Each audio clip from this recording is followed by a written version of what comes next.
All right, it's showtime. What's up, everybody? This is Manny V. It's actually pitted with Manny V. And actually, let me start over. What's up, everybody? Let me record this just to make sure. There it is. What's up, everybody? This is Manny V, and we are here with Pitted with Action and Manny V, episode 303. But unfortunately, Jackson will not be able to attend tonight. So we're gonna do a quick storytelling tonight. I was trying to figure out what to talk about. Jackson always has the latest and greatest in bodyboarding news, and I'll throw in some stuff too. But um, his birthday's coming up this weekend, and I think we will do a another live broadcast with him once he gets some time off. I think he's working all week during this time. So yeah, I will let you guys know when that's going to happen. If you are watching live, you have the YouTube channel open. Drop a comment if you guys want to chime in on some of the stories that I'm going to throw down. It's only going to be a couple stories. I found bodyboardingmuseum.com.au is one of those websites. It's from Chris Stroh, photographer from back in the day. And if you haven't been there, definitely go check it out. It's got a lot of history, a lot of content, a lot of cool stuff. So what I did a quick search just to see if there's anything in there. Oh, and if you haven't seen it, I got my Pat Codwell t-shirt with the Aaron Lloyd slide on there. You can get it at waterbeanwarehouse.com. What's up, Art? Thanks for chiming in. All right, so all I'm gonna do today, a couple stories, go through a couple photos, shoot the shit with you guys, and we'll call it a day. I'll probably go out and ride my mountain bike before the winds get come up too crazy.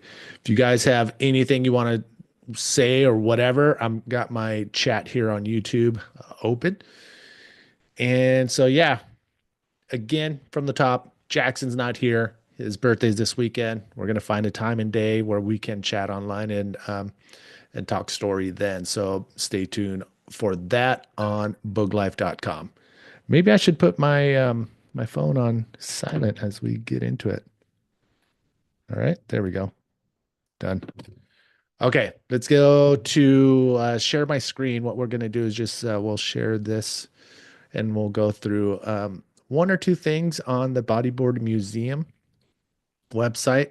And then I'll pull up a couple photos and we'll just talk about those. But yeah, bodyboardingmuseum.com.au. I already searched my name. So yeah, there it is. And you can put anybody's name in there, and whatever post that he has had will show up. I got a few posts here, but I went through and I think there was a cool one over here. Oh man, let's see. Not that I didn't want, not that one. Yeah, this is a good one. All right, first let me read this paragraph, intro paragraph to this wave. I think it's for this wave. Let's see. Manny from Imperial Beach in California was never after the title as the best bodyboarder in the world, which is true. The title I wanted was the one that had the most fun. But he was one of the sport's most entertaining. And I will agree with that. During most of the 90s, Manny was a regular footy standout at Off the Wall, ripping deep drop knee with big carves and snaps with his floral colored hair and wearing footy jerseys and other assorted unusual clothing attire. When the shorty was firing, he was out there as well as pulling in all for the photo glory, which is true. These days, Manny is a media mogul and behind the scenes guy, a former Bodyboard magazine editor, and now contest announcer as well as a promotion guy. this pic showing Manny V or Manny pulling into the Shorey mid-90s by Chris Stroh. So yeah, this photo, I'll tell you the backstory about this photo. Um, there was a handful of us from IB that actually were very, very capable of becoming, a professional bodyboarder. I think our whole crew was capable of doing that. Guys like Danny Totilla, Ty Chamberlain, um, you know, Paul Corona, JG, um, even Manny Machado, Jaggy Fisher, Mike Conley. Those two actually had a good push in the pro career. Gosh, there was so many more. I mean, the Cuates, like everybody in our crew was capable of pulling off being a pro bodyboarder, but because there was not a lot of money in bodyboarding, I totally get it that not everybody pursued it all the way because fuck, I had the fortunate luck of being able to live at my mom's house during this time. So my rent was pretty much zero. And what little money did come in from my sponsors in the very, very beginning was enough, just enough for me to like pay for the next trip to Puerto Escondido or Cabo San Lucas in order to get more photos, in order to get into the magazines and hopefully get incentives and all that goodness. It took about 3 or 4 years of living off, top ramen and canned beans and tuna sandwiches with mayo and Doritos, but it was totally worth it. So three years of just scrapping to get on that next photo shoot was was what we did. And so back then, going to the North Shore from like November through February was the thing because back then in the 90s, the whole wave riding community, the surfers would show up from like October to December, and then they would have their contests and do everything. And then January would roll in, and the bodyboarders would roll through and stay anywhere in the vicinity of the North Shore. And so from January to through February into March and maybe even April, you would have some swell still lingering, but the bodyboarders would be like, it was so weird because a shit ton of surfers would show up and then they would bail. And then all the international bodyboarders from around the world, the top guys from every country would show up in January. But I was one of those few bodyboarders that would show up in November and try to stay through February. So 3 to 4 months out there on the North Shore was pretty awesome. But I didn't have my family. I didn't have the guys from IB, DT, a couple of other guys did roll through, but they came and went, and I needed that family, that core group of bodyboarders that love, you know, big shore break, partying all night, and just going after and looking for the most fun. And that crew came by way of the South Africans. They were the closest that understood that we only have one life to live on this planet, so let's make the most of it. So they took me in, Billy Thiel, Hayden Thiel, Ryan Watkins, Craig, Jerry. There was God, there was so many of those guys. They all took me in, and they were like 10, 15 deep in like a 3 to 4 bedroom house, and they were doing what we were doing, scrapping every minute they could, just because if they all came together, they would make it super cheap for them. Sometimes they would make food for everybody, but most of the time they lived right across from Foodland, and they would go over to Foodland like about an hour or a half hour before it closed, and they would go over to the hot food section, and they would get everything at half price because they can't sell it the next day. So that was the way I was living. That's the way they were living. And every freaking house party that showed up on the radar on the North Shore, we were at. So back to the photo here on the screen.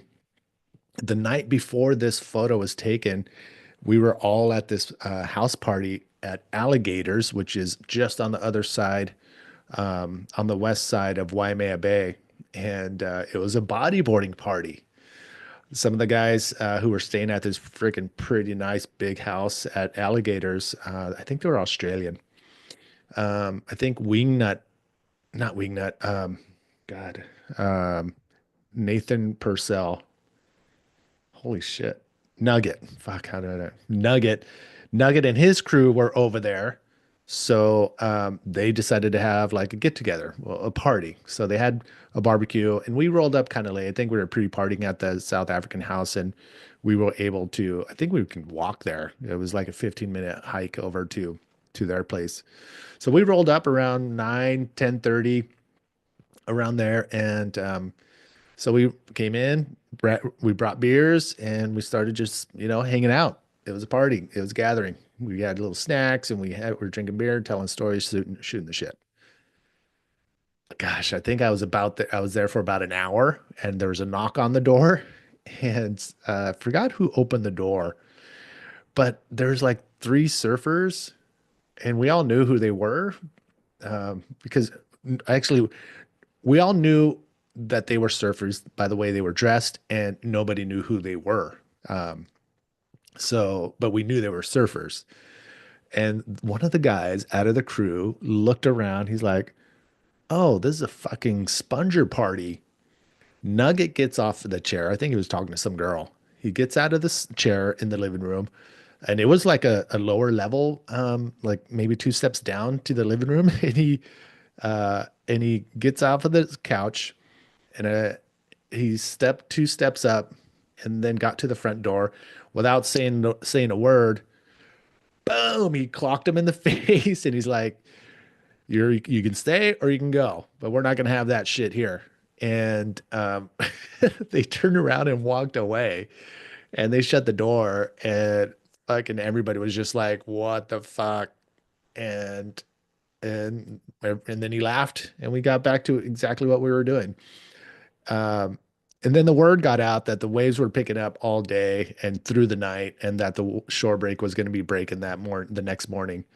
So, so I think we partied until like 1 o'clock, and so we partied till 1. We all went home. Everybody went back to their place. Some of the guys were staying at these place called the Plantation, where it was like a youth hostel. The South Africans went to their place. I think I was staying with Jeff Flint over in Sunset Beach. And yeah, we woke up after sleeping for 3 or 4 hours. And I think, gosh, who was out there? I think it was Bill. I know for sure the South Africans were there. They were rolling deep, but I think we all met at the beach. We all looked at it. It was like, okay, it's going off. It was a little bigger than that. That wasn't a set wave. And Billy Theon and actually, we all made a bet. All right, the first one to do a roll at Waimea Shore Break wins. You don't win anything, you just get bragging rights. Let me see if I can pull up Billy Thiel. I don't know um if that shot's in here. Did I spell it wrong? If Stroey took that shot, because it was the same day. Let me see if I can pull that up. That would be sick if we can find Billy Thiel. Um, he's the one. Billy Thiel did a roll. Um, he did a roll. He did a roll at freaking Waimea Shore Break on a wave a little bigger than that one. Oh man, where would I find it? So Billy Thiel is one of those icons from that day too. Hmm. Anyways, if I can't find it with this on this page, then we'll just give up. But yeah, he's one of those. Bummer. I don't think I'll be able to find it in time. But Billy was the one who pulled off. He attempted the roll. He didn't pull it off. He hit the lip. He was able to get one of the few waves that you can get to the bottom and actually race back up to the top, because most of the waves at the shore break, you get to the bottom, it's already throwing. So he was able to find a little corner, and he went straight off the bottom, and then he found a lip to hit. He got freaking launched out, And right when he was about to land, he bailed. So just the fact that he was able to pull it off, like we were like, okay, you win, you win. So so that's the story behind that session at Waimea Shorebreak. A lot of people got a lot of good shots. And the way this place is set up is the road around Waimea Bay comes around, and you can actually stand on the side of the road and look straight into the barrel. So it's such a perfect photo opportunity if you're able to handle the hold downs. Like this session, two I got freaking held down twice where I had to like grab my leash from my arm to friggin' pull me up because the way the shore break at Waimea breaks is it goes from really, really deep water to really, really shallow water. And if you pull into the bigger waves and you're in the deep part when it breaks, it doesn't roll you up onto the dry sand, even though you're pretty close. If you pull in the deep part where the it's really deep, you get spun around and you don't hit the bottom. And it's like a freaking legit washing machine. If you're able to get a wave where you're actually ride it a little bit and then get up where it's a little bit shallower, then you will hit the bottom and then you get pushed up onto the beach. But there was two bigger waves than that one where I pulled in, and I got freaking just rolled around underwater, wasn't going anywhere, and that's when I had to grab my leash and pull myself up. If my leash broke, I would have drowned for sure. And that happened twice at that session. And I'm not that didn't happen just to me. Like I think everybody out there got the washing machine. But that's the story on this session at Waimea Shorebreak with those South Africans and Nuggets party at Alligators, and yeah, that was pretty freaking fun. Everybody had a sick party, awesome session, and I think we slept. I think we slept for most of the day, and then there was another party down the road. But and yeah, we went to that and got more waves that off the wall the next day. So there's that. I think I pulled these photos up. I put it out on Instagram just today.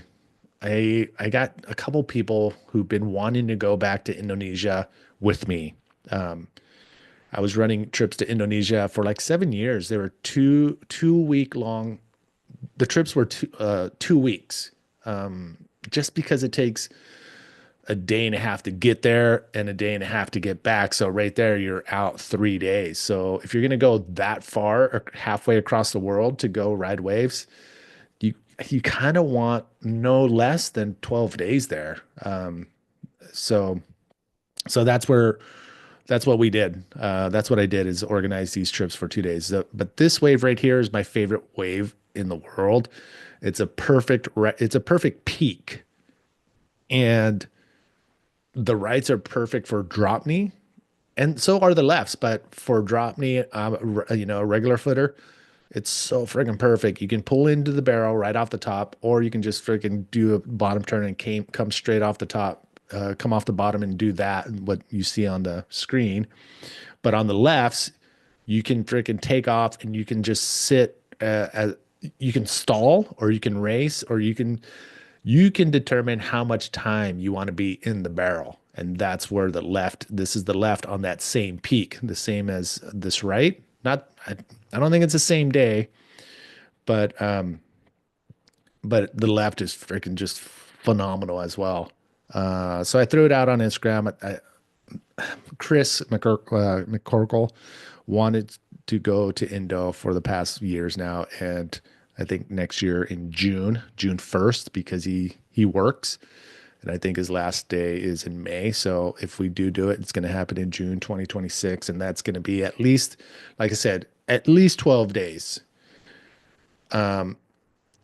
If we can pull off 14 days, even better, because I think once you get there, everything's relatively cheap. It's just the amount of time off people can take off. Chris, he's a teacher. He has all summer. It's no problem for him. But I'm gonna throw it out there after this last post and see what kind of response I get there. So I'm just gonna just click through a couple of photos. I don't know if you remember this, but I had a downhill mountain biking team called the SoCal Six Pack. I organized it with a couple friends, and we ended up being like 10 to 15 people deep. But I bought this RV for like $1,500 and spent like another $500 to get the Dodge motor that's in there up and rolling. But this we had some graffiti artists in San Diego come by and like, hey, do you want to do your artwork on this RV? And he did, and freaking it was amazing. But notice there's no windshield wipers.